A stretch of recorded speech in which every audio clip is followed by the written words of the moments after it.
قرآن کی مکمل کہانی، الہی پیغام کا سفر۔ سوچئے، اگر دنیا کی ساری کتابیں مٹا دی جائیں لیکن ایک کتاب پھر بھی باقی رہ جائے، وہ کتاب جو 1400 سال سے نہ بدلی، نہ مٹ سکی، نہ جھٹلائی جا سکی، یہ صرف الفاظ نہیں، یہ وہ آواز ہے جو اندھیروں میں روشنی بن کر اترتی ہے۔ جب دنیا جہالت میں ڈوبی ہوئی تھی، جب انسان کا دشمن تھا، اسی وقت ایک پیغام نازل ہوا، ایک تنہا غار میں، ایک تنہا انسان پر، مگر پوری انسانیت کے لیے۔ پڑھو، یہ صرف ایک لفظ نہیں تھا، یہ ایک انقلاب کا آغاز تھا۔ لوگوں نے کہا، یہ کہانی ہے، یہ جادو ہے، یہ پرانی باتیں ہیں، مگر وقت نے ثابت کیا کہ جو چیز لکھی گئی تھی وہ دلوں پر لکھی گئی تھی۔ یہ کتاب جنگوں میں بھی محفوظ رہی اور امن کے دور میں بھی۔ یہ وہ پیغام ہے جو زبان بدلنے پر بھی زندہ رہتا ہے، جو پڑھنے سے پہلے ہی محسوس ہوتا ہے۔ آج ہم جانیں گے اس کتاب کا سفر، وحی سے لے کر دلوں تک۔ اور جب آپ یہ سفر پورا کریں گے، شاید قرآن آپ سے صرف پڑھنے کا نہیں، سمجھنے کا بھی تقاضا کرے۔ پہلی وحی، غار حرا، 610 AD، مکہ کے قریب غار حرا۔ ایک تنہا غفا اور ایک گہری خاموشی۔ یہیں اللہ کے آخری نبی حضرت محمد صلی اللہ علیہ وسلم تنہا عبادت میں مشغول تھے۔ اچانک ایک عظیم فرشتہ حضرت جبریل علیہ السلام پیغام لاتے ہیں، اقرا، پڑھو۔ یہ لمحہ اتنا بھاری تھا کہ نبی صلی اللہ علیہ وسلم کا جسم لرز گیا۔ حضرت خدیجہ نے تسلی دی اور ورقہ بن نوفل نے گواہی دی کہ یہ وہی فرشتہ ہے جو موسیٰ علیہ السلام پر آتا تھا۔ اس طرح قرآن کا سلسلہ شروع ہوتا ہے۔ تدریجی نزول، حکمت۔ قرآن ایک ہی رات میں نازل نہیں ہوا، یہ 23 سال میں دھیرے دھیرے نازل ہوتا رہا۔ کیوں؟ تاکہ دل بوجھ میں نہ آئے، تاکہ عمل آسان ہو، اور تاکہ ایک بگڑی ہوئی سوسائٹی کو آہستہ آہستہ سنوارا جا سکے۔ ہر آیت وقت کے مطابق، حالات کے مطابق اور رحمت کے ساتھ نازل ہوتی رہی۔ ابتدائی اسلام اور آزمائش۔ شروع کے 3 سال اسلام خفیہ طور پر پھیلا، گھر، دوست، قریبی لوگ۔ پھر جب اسلام کا اعلان ہوا، قریش کا ظلم شروع ہوا، طعنے، تشدد، بائیکاٹ۔ مگر قرآن ہر مشکل میں رہنما بنا۔ اسی قرآن نے دشمنی کو بھائی چارے میں بدلا اور بکھری ہوئی قوم کو ایک امت بنا دیا۔ قرآن کی حفاظت۔ قرآن کی حفاظت کا انتظام اللہ نے خود کیا۔ صحابہ قرآن یاد کرتے تھے، حفظ، اور وہی لکھی بھی جاتی تھی۔ حضرت ابو بکر کے دور میں قرآن کو ایک مصحف میں جمع کیا گیا۔ حضرت عثمان کے زمانے میں اس کی ایک قرات پر سٹینڈرڈائزیشن ہوئی، اور اللہ کا وعدہ پورا ہوا، ہم نے اس ذکر کو نازل کیا اور ہم ہی اس کی حفاظت کریں گے۔ سائنٹیفک اشارے۔ قرآن صرف ہدایت نہیں بلکہ سوچنے کا دعوت نامہ ہے۔ بگ بینگ کا اشارہ، آسمان کا پھیلنا، پانی سے زندگی، آئرن کا آسمانی اصل، ماں کے پیٹ میں بچے کے مراحل، یہ سب باتیں جب سائنس کو بھی معلوم نہیں تھیں، قرآن پہلے ہی بتا چکا تھا۔ یہ اتفاق نہیں، یہ وحی ہے۔ لٹریری اور عالمی اثر۔ قرآن کا انداز، نہ شاعری نہ نثر، مگر دونوں سے بہترین۔ اس کی تلاوت دل کو چھو جاتی ہے، چاہے زبان سمجھ آئے یا نہ آئے۔ یہ کتاب صرف مسلمانوں کے لیے نہیں، یہ پوری انسانیت کے لیے ہے۔ پڑھنے والوں کے لیے رحمت اور عمل کرنے والوں کے لیے نجات۔ اگر قرآن کو صرف پڑھ لیا جائے تو زندگی بدل جاتی ہے، اور اگر سمجھ لیا جائے تو آخرت بھی۔ انسان اور آخری سوال۔ سوچئے، جب دنیا اپنی رفتار پر ہے، ٹیکنالوجی آسمان چھو رہی ہے، لیکن دل خالی ہوتے جا رہے ہیں۔ سوچئے، جب ظلم عام ہو جائے اور سچ مہنگا ہو جائے، اور پھر سوال پیدا ہوتا ہے، کیا ہم آخری زمانے کے قریب ہیں؟ قرآن ہمیں یاد دلاتا ہے، یسألونک عن الساعہ قل انما علمها عند اللہ۔ سورہ الاعراف آیت 187۔ یعنی قیامت کا علم صرف اللہ کے پاس ہے، مگر اس کی نشانیاں ہمیں بتا دی گئی ہیں۔ آج کی اس ڈاکیومنٹری میں ہم بات کریں گے امام مہدی کا ظہور اور وہ سلسلہ جو قیامت تک جاتا ہے۔ نہ افواہ، نہ سینسیشنلزم، صرف قرآن، صحیح احادیث اور علماء کا اجماع۔ اسلام میں قیامت کی نشانیوں کو دو حصوں میں تقسیم کیا گیا ہے: چھوٹی نشانیاں، بڑی نشانیاں۔ امام نووی رحمہ اللہ لکھتے ہیں، چھوٹی نشانیاں لمبی مدت میں ظاہر ہوتی ہیں، جبکہ بڑی نشانیاں قریب قریب ایک سلسلے میں آتی ہیں۔ صحیح مسلم شرح نووی۔ بڑی نشانیوں میں شامل ہیں امام مہدی، دجال، حضرت عیسیٰ کا نزول، یاجوج ماجوج اور آخر میں قیامت۔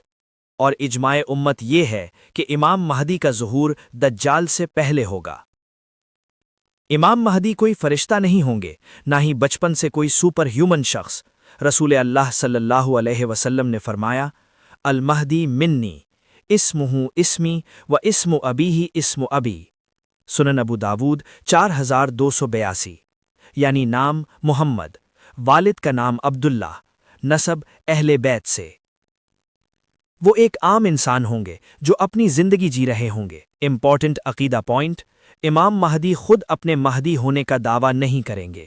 احادیث کے مطابق امام مہدی اس وقت ظاہر ہوں گے جب ظلم عام ہو چکا ہوگا، مسلم امت تقسیم ہوگی، قیادت کا بحران ہوگا۔ رسول اللہ صلی اللہ علیہ وسلم نے فرمایا، دنیا ظلم سے بھر جائے گی، پھر اللہ ایک شخص بھیجے گا جو انصاف سے بھر دے گا۔ مسند احمد۔ آج جب ہم دنیا کی طرف دیکھتے ہیں، مسلم ملکوں کے حالات، رہنمائی کا بحران، یہ سب اشاری طور پر احادیث سے ملتے جلتے نظر آتے ہیں، لیکن کوئی بھی دعویٰ قطعی نہیں، کوئی ٹائم لائن نہیں، صرف اللہ بہتر جانتا ہے۔ احادیث بتاتی ہیں کہ امام مہدی کی پہچان کا مرکز ہوگا مسجد حرام۔ علماء اور صالحین لوگ حج کے موقع پر انہیں پہچان لیں گے۔ بیعت ہوگی حجر اسود، مقام ابراہیم، زمزم کے درمیان، اور یہ بیعت مجبوری میں ہوگی، امام مہدی خود اس سے بچنا چاہیں گے۔ رسول اللہ صلی اللہ علیہ وسلم نے فرمایا، اللہ مہدی کو ایک ہی رات میں تیار کر دے گا۔ مسند احمد۔ یعنی جو شخص کل تک عام تھا، اللہ اسے رہنما بنا دے گا۔ یہ قدرت الہی کا فیصلہ ہوگا، نہ ٹریننگ کیمپس، نہ پولیٹیکل موومنٹ۔ احادیث کے مطابق مسلم 3 گروہوں میں بٹ جائیں گے: انکار کرنے والے، جہاد کی وجہ سے پیچھے ہٹ جائیں گے، شہید ہونے والے، بہترین شہداء۔ مسند احمد۔ ثابت قدم مومن جو آخری امتحان تک کھڑے رہیں گے۔ یہ صرف تلوار کا جہاد نہیں، یہ ایمان کا امتحان ہوگا۔ اور پھر دجال کا ظہور ہوگا۔ عقیدہ ریمائنڈر: دجال ایک حقیقی شخص ہوگا، ایک آنکھ سے کانا، خدا ہونے کا دعویٰ کرے گا۔ علماء وضاحت کرتے ہیں، ہر ماڈرن چیز دجال نہیں، ہر ٹیکنالوجی فتنہ نہیں، لیکن جھوٹ کا نظام، حق کو غلط دکھانا، انسان کو خدا بنانا، یہ سب دجال ایک ماحول ہے۔ اور پھر اللہ اپنے نبی عیسیٰ ابن مریم کو نازل کرے گا۔ دجال کا خاتمہ، انصاف کا دور، اور پھر دھیرے دھیرے قیامت۔ مگر آخری بات یاد رکھیے، آخری زمانہ دیکھنا ضروری نہیں، آخری سانس کا پتہ ہونا ضروری ہے۔ سوچئے، انسان کس چیز میں گم ہے؟ روز کی بھاگ دوڑ، پیسہ، پروموشن، گھر، گاڑی، شہرت، اور اللہ فرماتا ہے، الہاکم التکاثر حتی زرتم المقابر، یعنی تمہیں دنیا کی زیادہ چاہ نے غافل کر دیا، یہاں تک کہ تم قبروں تک جا پہنچے۔ افسوس، انسان تب رکتا ہے جب زمین اسے اپنی گود میں لینے والی ہوتی ہے۔ کبھی سوچا تم جس چیز کے لیے اپنی نماز قربان کر رہے ہو، وہ چیز تمہارے ساتھ قبر میں نہیں جائے گی؟ کب یاد ہے تمہیں آخری دفعہ جنازہ کب دیکھا تھا؟ سفید کفن، خاموش چہرے، لوگ جو چھپ چھپ کر سوچ رہے تھے کل میری باری نہ ہو۔ نبی علیہ السلام فرماتے ہیں، قبروں کی زیارت کیا کرو، یہ تمہیں موت یاد دلاتی ہے۔ جنازہ صرف میت کا نہیں ہوتا، وہ زندہ لوگوں کے لیے اللہ کا پیغام ہوتا ہے۔ جب موت کا وقت آتا ہے، اللہ فرماتا ہے، اور موت کی سختی حق کے ساتھ آ جاتی ہے۔ سورہ قاف 50-19۔ اس وقت کوئی ڈاکٹر نہیں، کوئی پیسہ نہیں، کوئی رشتہ نہیں، صرف ملک الموت اور اس کے فرشتے۔ رسول اللہ صلی اللہ علیہ وسلم نے فرمایا،